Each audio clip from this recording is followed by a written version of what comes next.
Graças e paz, irmãos, amém? Quanto tempo eu tenho aí, irmãos? É 11h30? É 11h30, né? Ou é 11 horas?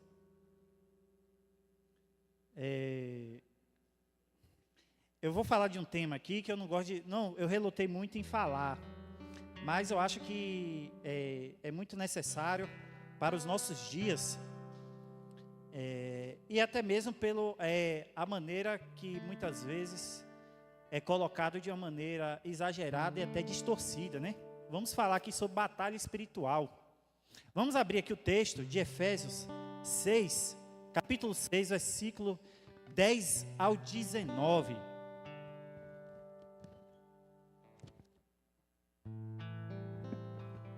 Efésios 6, 19. 10 ao 19. Quanto ao mais, sede fortalecidos no Senhor na força do seu poder, revestidos de toda a armadura de Deus, para poderes ficar firmes contra as ciladas do diabo.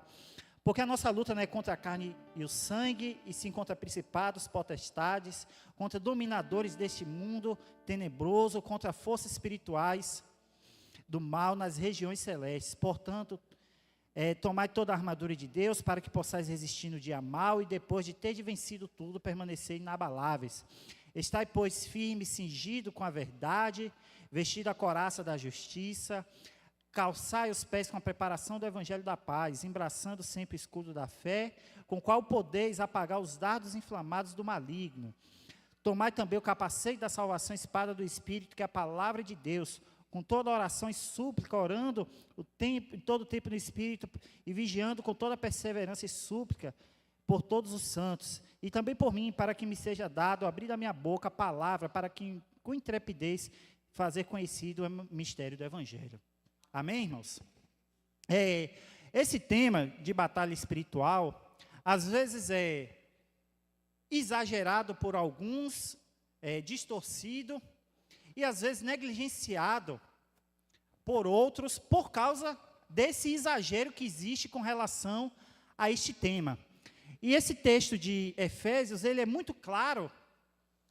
Paulo estava na prisão, provavelmente vendo um soldado e refletindo como poderia ilustrar a ideia de uma batalha, um crente como um guerreiro na batalha, e as armas necessárias para se enfrentar esta batalha.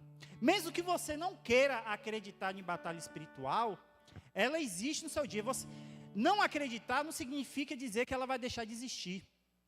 Ela existe através de uma luta emocional, através de um colega de trabalho que pode se levantar contra você, ou um amigo, um vizinho que tenha inveja de alguma coisa que você tem.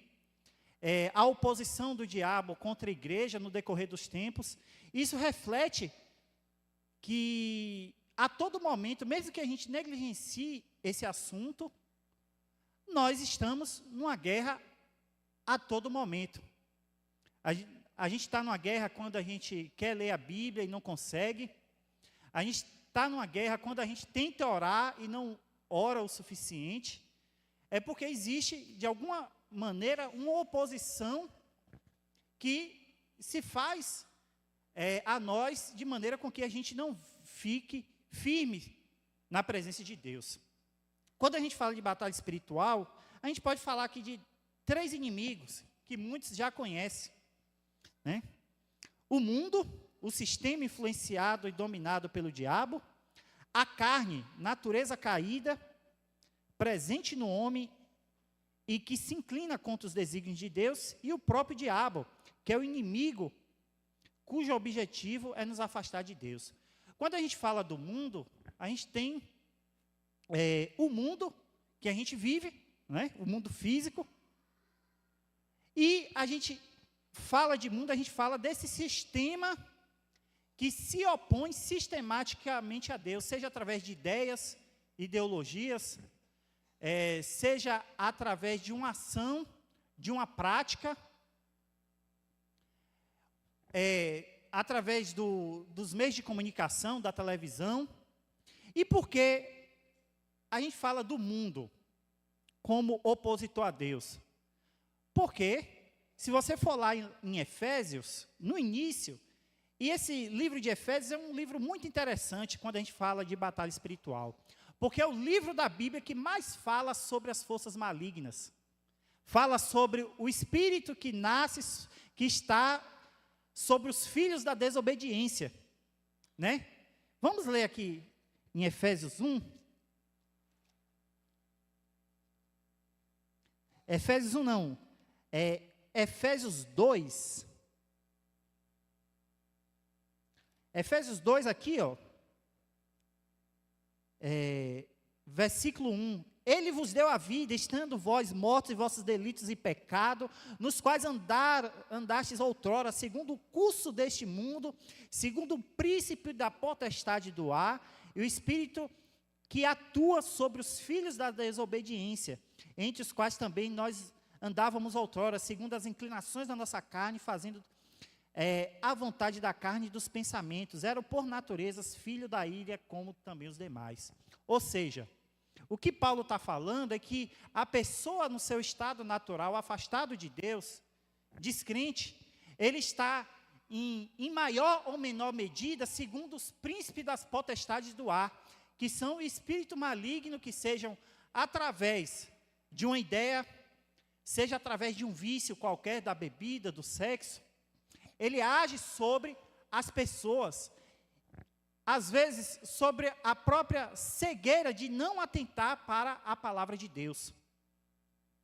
Então, na medida em que, se a gente pensar que o homem, na maioria das vezes, ou a maioria dos homens, está afastado de Deus, inevitavelmente ele está sobre maior ou menor influência do diabo. Não é mesmo? Então você vai ver uma pessoa lá que está viciada em bebida, está preso, gasta seu dinheiro, destrói sobre a própria vida, causando seu próprio mal. Em alguma medida existe um espírito que age sobre aquilo ali, sobre aquele vício. Às vezes, através de uma ideia, a pessoa tem uma ideia de ser contra Deus, de se lutar contra Deus. Existe um espírito que faz com que aquela pessoa tenha aquele pensamento. Então, quando a gente fala do mundo, e o próprio Jesus fala que o príncipe deste mundo, o que é que ele está falando? Ele está falando do diabo. Então, na medida em que ele fala que é o príncipe deste mundo, existe um império ou um reinado do diabo sobre as pessoas, na medida em que elas vivem no pecado e elas dão vazão ao diabo. Quando,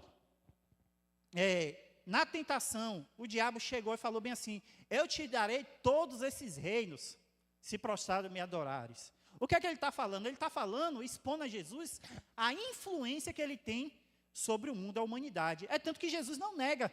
Jesus só fala bem assim, ó, só a Deus adorarás, não é mesmo? Mas ele não nega a influência que o diabo tem sobre o mundo.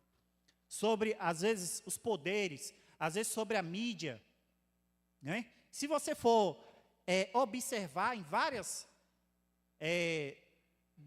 de canais de televisões, você vai ver muitos programas que são influenciados por certos rituais, com práticas horríveis. Foi descoberto lá nos Estados Unidos, fizeram até um documentário chamado Quieto no Set de filmagens, que foi um fenômeno que aconteceu lá numa empresa numa produtora de programas infantis, de desenhos animados e de programas que às vezes até nós assistimos, que crianças eram abusadas sexualmente aquelas pessoas que encaminhavam ela para as produtoras. Às vezes a gente assiste esses desenhos, a gente vê essas crianças no ar, mas não sabe que às vezes elas estão sendo vítimas de assédio. Então, quando a gente fala de influência do diabo e do mundo, a gente está falando disso aí. Às vezes você vai, para você ter uma ideia, teve até uma emissora evangélica, ou pelo menos que se diz evangélica, que já teve de um dos atores que foi manifestou possessão demoníaca.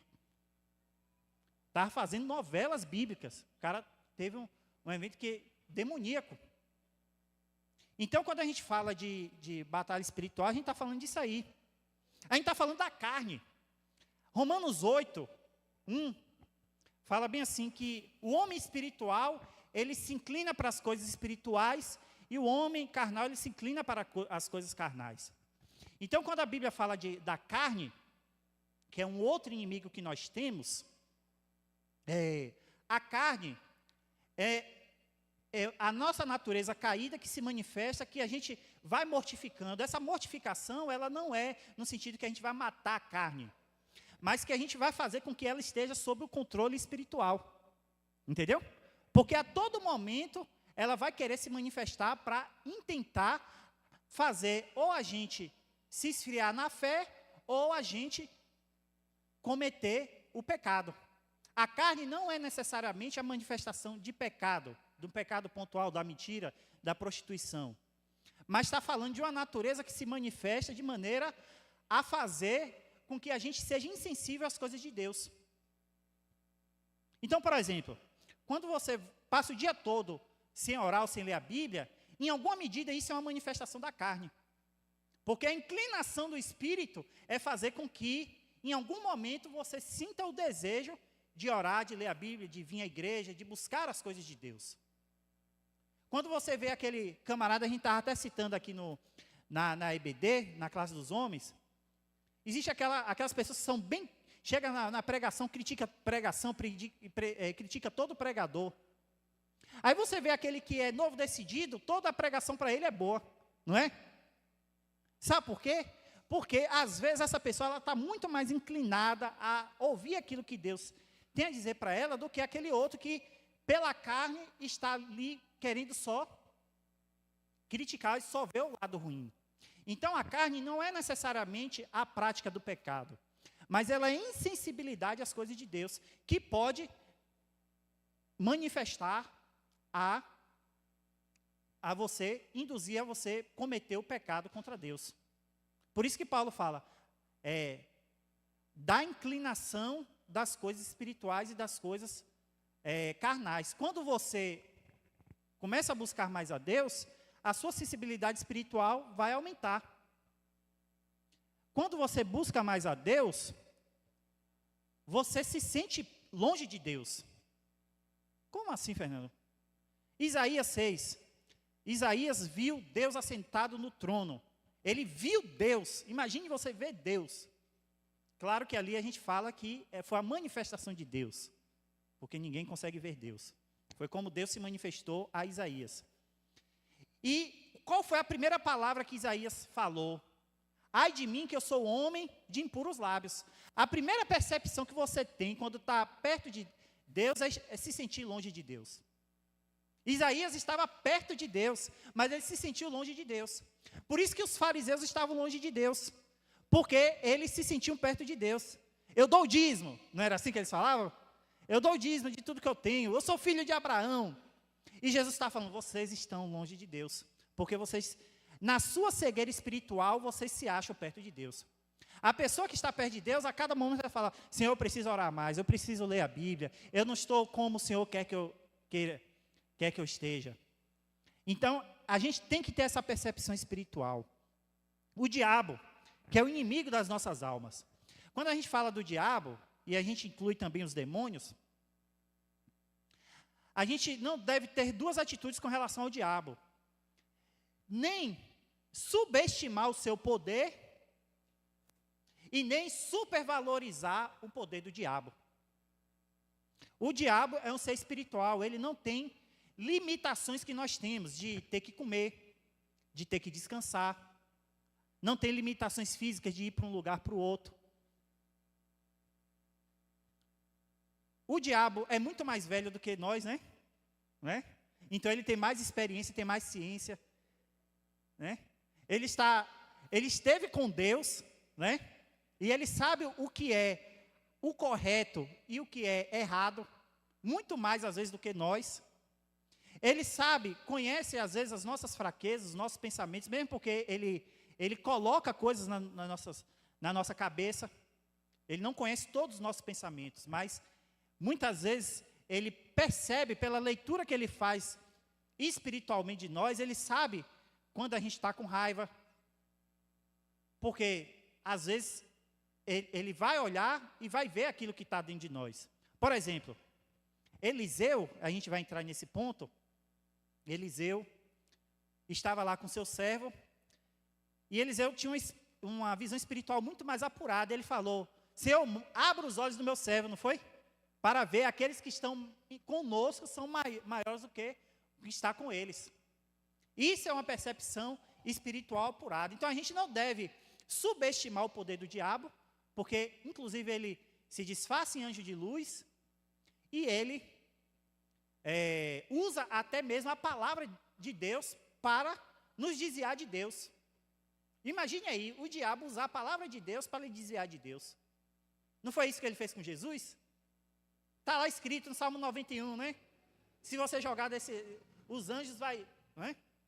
Então a gente tem que ter cuidado, que não podemos subestimar. Mas por outro lado, a gente não pode supervalorizar, o que muitas vezes aqueles que estudam a batalha espiritual, falam de batalha espiritual, para eles o diabo, para muitos deles, eles não falam isso porque é escândalo, não é escandaloso. Mas pela leitura que eles fazem, para eles o diabo é muito mais forte que Deus. Para eles o crente tem que ficar oprimido.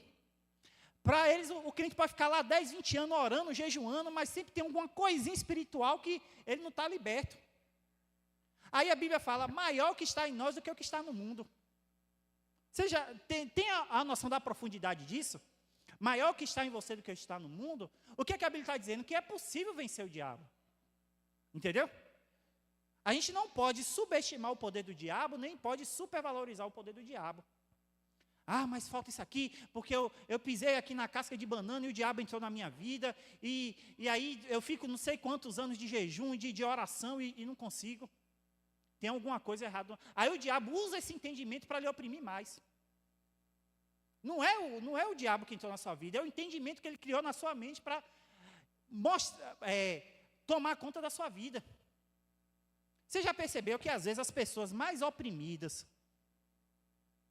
as pessoas que mais passam problemas, são as pessoas que supostamente têm mais noção do mundo espiritual? Às vezes o crente comum, que não dá tanta ligança para essa profundidade, estudar profundeza de demônio, né? Porque não tem gente que estuda profundeza de demônio.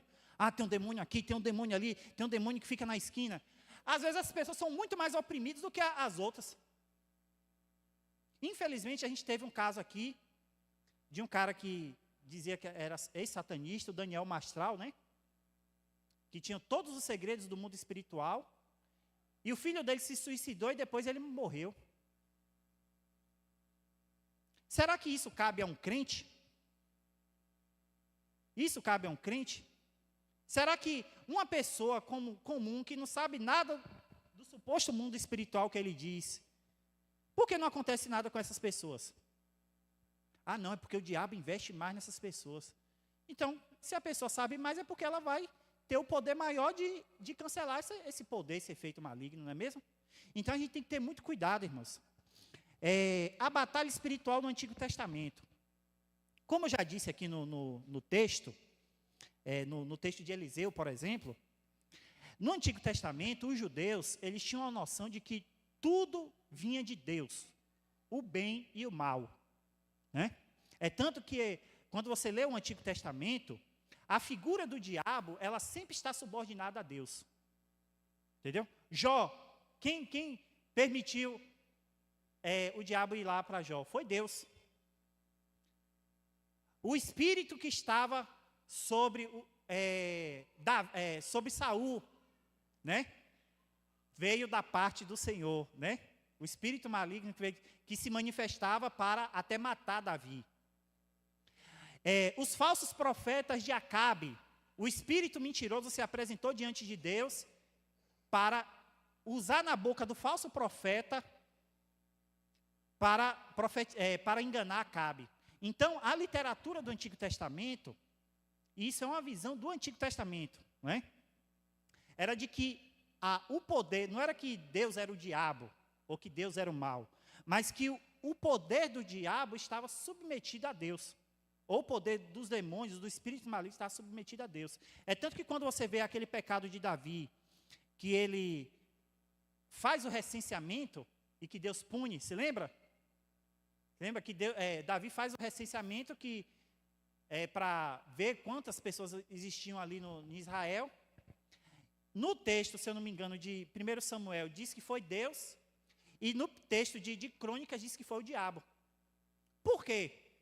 É uma contradição? Não. É porque a figura do diabo sempre está subordinada a Deus. Entendeu? No Antigo Testamento. Quando você vê a ação maligna, sempre é uma ação maligna subordinada a Deus. E essa era a visão judaica que existia na época, que Deus era a causa de tudo. É tanto que quando você vê Jó falando, até murmurando contra Deus ali, ele fala bem assim: as setas do Senhor me atingiram. Não é as setas do diabo. Por quê? Porque a visão do Antigo Testamento era que Deus era a causa de tudo. Entendeu? Sou eu que, lá em Isaías fala, sou eu que faço bem e trago a calamidade. Entendeu? Então vamos ver aqui, no Novo Testamento. Jesus esteve em conflito constante com poderes das trevas. Ele se preparou para a tentação do próprio diabo. Em todo momento, Jesus estava em conflito com demônios, né? Não vinha um demônio lá, o Senhor vem antes da hora, né? Os demônios se apresentavam a Jesus, e a todo momento, e isso, em alguma medida, não é diferente nos nossos dias. Não que vai apresentar um demônio para a gente expulsar, mas o próprio diabo entrou em Judas. Judas se batia? Esperneava? Não. O próprio diabo entrou em Judas. Mas Judas não mostrava nenhum sinal que a gente disse que é de um endemoniado. Visível, um sinal visível. Isso significa o quê? Que ações dos demônios, muitas vezes, estão em pessoas que você nem imagina. E ela não manifesta fisicamente que o demônio está nela. E aqui a gente vê alguns sinais de demônios no Novo Testamento. Demônios que traziam doenças. Nem toda doença é fruto de demônio. Mas Jesus expulsou o demônio porque era o espírito surdo e mudo e a mulher encurvada. E essa mulher encurvada não era só em doença, era uma coisa conceitual.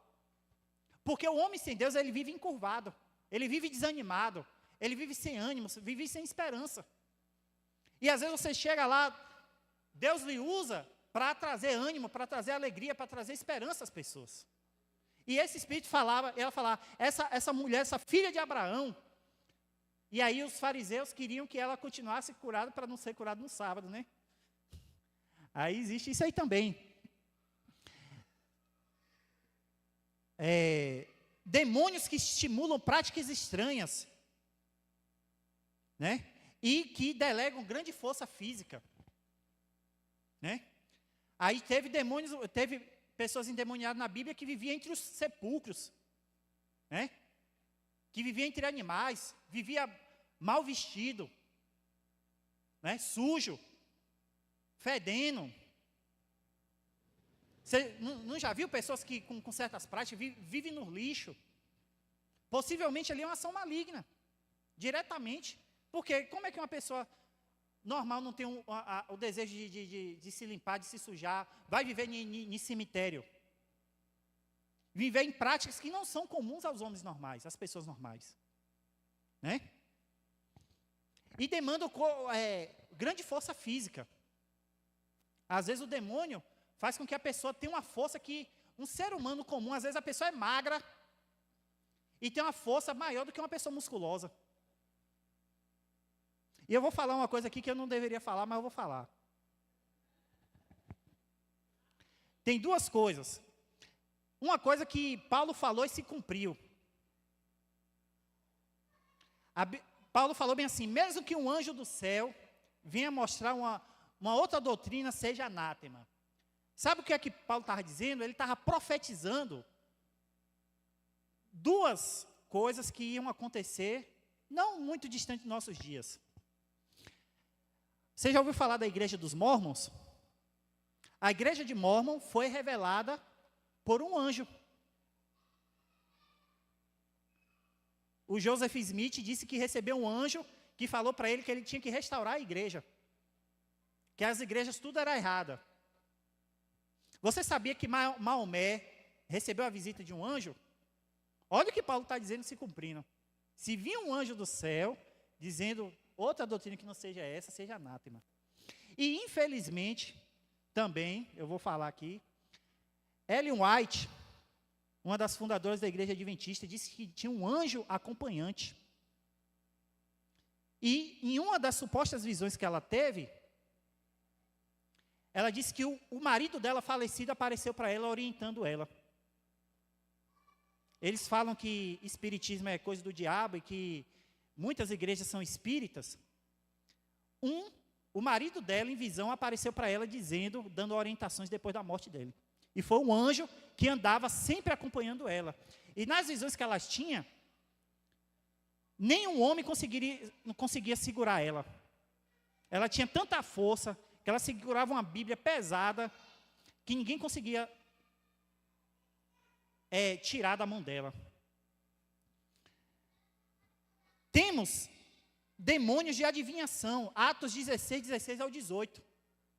Aquelas pessoas que supostamente revelam o futuro, falam com coisas de adivinhação, não vou entrar em detalhes para não levar processo, né? O que a Bíblia diz é o quê? Espíritos malignos que agem na adivinhação, para mostrar, você tem um filho, não sei o que lá, isso aqui. Demônios de magia, Atos 8, 9 a 24. Quando a gente fala de batalha espiritual do Novo Testamento, a igreja de Atos estava em constante luta e batalha espiritual. A gente citou ali na classe dos homens que na cidade de Éfeso existia um culto a Ártemis, que era uma deusa principal dos Efésios. E o evangelho chegou com tanto poder ali, que queimaram-se mais de 50 mil livros de magia, devido ao combate da igreja fez ali, e a conversão que a igreja exerceu naquela cidade. Demônios que só podem ser expulsos com a preparação especial. Então, quando a gente fala isso aqui, o que é que Jesus fala? Os discípulos receberam o poder para expulsar demônios, mas chegou uma pessoa e falou, seus discípulos não conseguiram, não é isso? Aí o que é que Jesus fala? Essa caixa só pode ser libertada com jejum e oração. Ou seja, você se lembra lá no texto de Daniel que fala, o príncipe da Pérsia impediu o anjo de levar a resposta a Daniel? Isso significa que no mundo espiritual, assim como existe anjos de Deus com maior e menor poder, existe demônios com maior e menor poder. E nesse caso desse texto que eu estou falando do Novo Testamento, a Bíblia fala que existia uma legião. Sabe o que é uma legião? É um número referente a soldados, que é mais de 1000. Imagine ter 1000 demônios em uma pessoa. E por isso que os efeitos causados por esse endemoniado aqui eram efeitos muito graves. O cara se batia. Pessoas não conseguiam prender ele. Homens fortes não conseguiriam. Isso é a força do poder dos vários demônios que estavam ali e que só poderiam ser expulsos com uma preparação espiritual. E qual é uma preparação espiritual especial? E na nossa vida espiritual, irmãos, mesmo quando a gente fala ou de demônios ou não, às vezes na nossa vida a gente precisa de uma preparação espiritual especial. Às vezes uma oração de 5 minutos não vai resolver as coisas. Entendeu? Uma pessoa que ora pouco, mesmo que ele seja crente, ele não vai ter força para enfrentar certos problemas se ele não tiver uma preparação especial para enfrentar um problema. Talvez, às vezes, você está enfrentando um problema na sua família, ou na sua casa, no seu lar, que não é porque você não é crente, é porque você não se preparou o suficiente para enfrentar aquele problema. Isso não significa ser menos crente ou mais crente, mas que certos problemas demandam uma preparação maior. Por isso que Jesus falou isso para os discípulos. Para finalizar, vamos falar de dois temas polêmicos. Duas coisas polêmicas, bem resumidamente. Que é um tema geralmente abordado quando a gente fala de batalha espiritual. Maldição hereditária existe? Vamos pegar aqui Êxodo 20, 5 e 6, que é um dos textos clássicos quando se fala de maldição hereditária.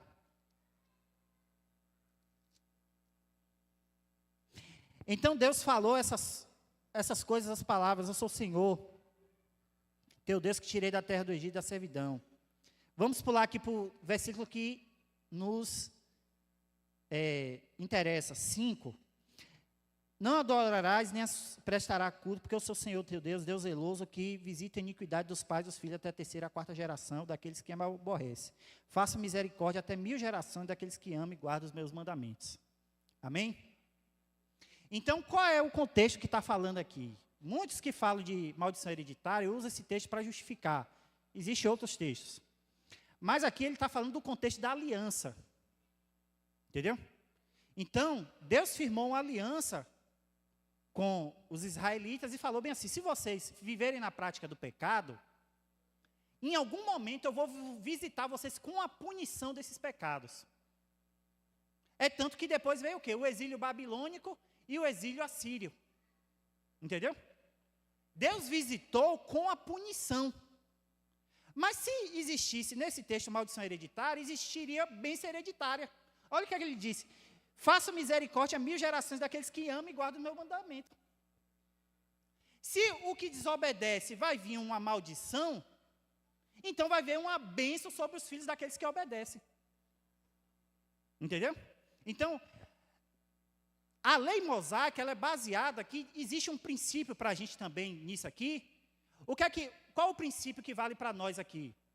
Isaías fala o quê? As minhas mãos não estão encolhidas para não abençoar, mas os vossos pecados fazem separação. O que Deus está falando aqui para o povo, eu falar o seguinte, ó. Se lembra lá do texto que a gente cita muito, 2 Crônicas 7, 14, né? Ali está falando, está na consagração do templo. Salomão está consagrando o templo, inaugurando o templo, e fala bem assim: se o meu povo pecar e cometer tal, mas se ele se arrepender, aí eu vou abençoar. Então, a bênção, ela está condicionada à obediência. E quando o povo, pela lei mosaica, falou: olha, você obedecer, você vai ter a bênção. Se você desobedecer, você vai ter a maldição. Aí vai o que vir? No texto, pragas, né? Deus vai levantar outros povos, não é assim que diz a Bíblia? Vai levantar outros povos contra o seu povo. Por quê? Por causa do pecado. A maldição, suposta maldição hereditária aqui, é a consequência do pecado. Mas não é porque alguém teve um vício ou teve um pecado X que vai passar para outro. Por quê? Porque existem pessoas que têm vício e o filho não tem. Não é assim? E qual é o catálogo de pecados que pega essa maldição hereditária? E aí a gente vai para o texto de Efésios. Paulo tem a oportunidade de falar disso, mas ele não fala. Ele fala bem assim: olha, antes você tinha o espírito que agia sobre os filhos da desobediência, mas agora que vocês aceitaram a Cristo, não existe mais isso na sua vida. Entendeu? Não existe. Fernando, e o exemplo de Davi, que veio a maldição, né? Não tem, se lembra lá da maldição que ele pecou? Pela lei, Davi tinha que morrer 2 vezes, porque o adultério tinha condenação de morte, e ter matado Urias tinha condenação de morte, porque era olho por olho, dente por dente, não era? Aí Deus falou: ó, eu vou lançar uma praga, uma maldição aí, que vai vir. Teve o quê? Um filho se apaixonou pela irmã, não foi? E estuprou. E depois um filho de Davi se levantou contra o próprio Davi e Davi matou. Porque senão ele ia perder o reino. Mas depois que aconteceu tudo isso, tudo voltou ao normal. Porque foi aquele pecado pontual de Davi que fez acontecer aquilo ali. Aí, mas quando expiou aquele pecado, as consequências passaram também. Entendeu? Então, assim, essa ideia de maldição hereditária também diminui o poder de Deus. Por quê? Porque você vai ir até uma ideia espírita. Quando chegaram lá para aquele camarada cego de nascença, não foi? Quem foi que pecou? Foi ele ou seus pais? Aí o que é que Jesus falou? Não foi nenhum dos dois. E mesmo no Antigo Testamento, quando ele fala de gerações, lá em Ezequiel, está aqui o texto, Ezequiel 18, 1 ao 4, diz que a responsabilidade do pecado é individual. A alma que pecar, essa morrerá. Ele não fala que cada um, ele chega a ser claro. A pessoa que pecou, ela vai pagar pelo seu pecado, não vai ser o filho, ele deixa bem claro. Entendeu? Mesmo que houvesse uma suposta interpretação de maldição hereditária. Segundo, o crente pode ficar endemoniado? E aí é um outro problema. Primeiro, nem todo crente é crente. Né? Nem todo crente é crente. Então, passando dessa premissa, um crente pode ficar endemoniado. Porque se nem todo mundo que está na igreja é cristão, não, então a pessoa pode ficar endemoniada. Porque nem existem os crentes nominais, não é mesmo? É? Mas o texto usado para falar de crente demoniado é aquele texto que fala sobre que Jesus repreende Pedro, não é mesmo? Sai de mim, Satanás. Mas a gente tem que lembrar duas coisas. Primeiro, olhar o contexto. Antes de Jesus falar, vai-te de mim, Satanás, sobre Pedro, antes ele falou para Pedro o quê? Foi o Espírito Santo que lhe revelou. Nenhum dos discípulos teve a visão espiritual de Pedro para dizer que Jesus era o Cristo. Não foi carne nem o sangue que lhe revelaram, mas foi o Espírito Santo que... Versículos anteriores ele fala sobre isso. Entendeu? A gente tem que lembrar também que Pedro recebeu autoridade sobre demônio, não foi? Jesus não chegou para os discípulos e falou, olha, Deus autoridade sobre os demônios. Como é que Jesus deu autoridade sobre os demônios a Pedro e depois expulsou um demônio de Pedro? E no versículo anterior, Pedro foi o único que teve a revelação do Espírito Santo, mostrando que Jesus era o Cristo. É só você olhar aqui, ó. Está aqui o texto, ó. Mateus 16, 17 ao 23. Olha o versículo anterior.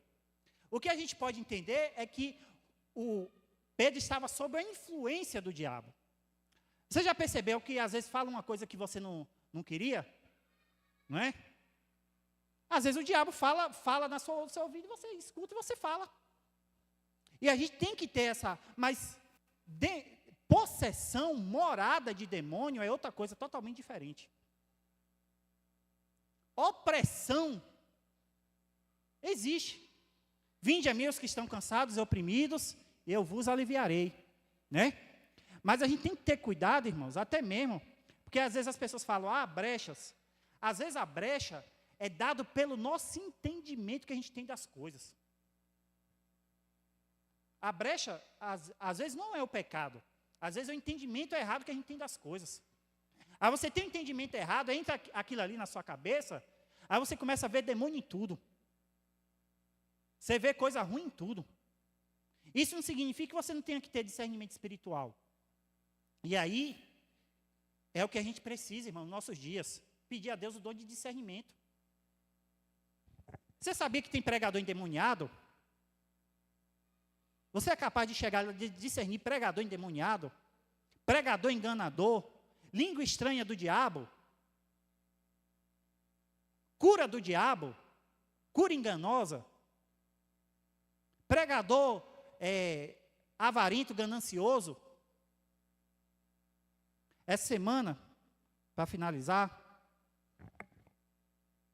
eu vou falar uma coisa que nem minha esposa sabe. Eu fui compartilhar com uma pessoa que tem uma pessoa aqui de Camaquã que se eu estiver perto eu passo mal.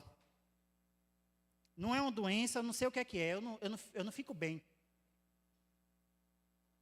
Eu peço a Deus para não ver ela na rua. Às vezes, irmão, tem pessoas que estão opressas. Às vezes, pessoas crentes que estão opressas. Que tem coisas ali espirituais. Tem algum lugar, tem lugar que eu não me sinto bem. Então, a gente tem que ter discernimento espiritual. E eu falo essas coisas com convicção, e a gente não fala nome para preservar, óbvio, né?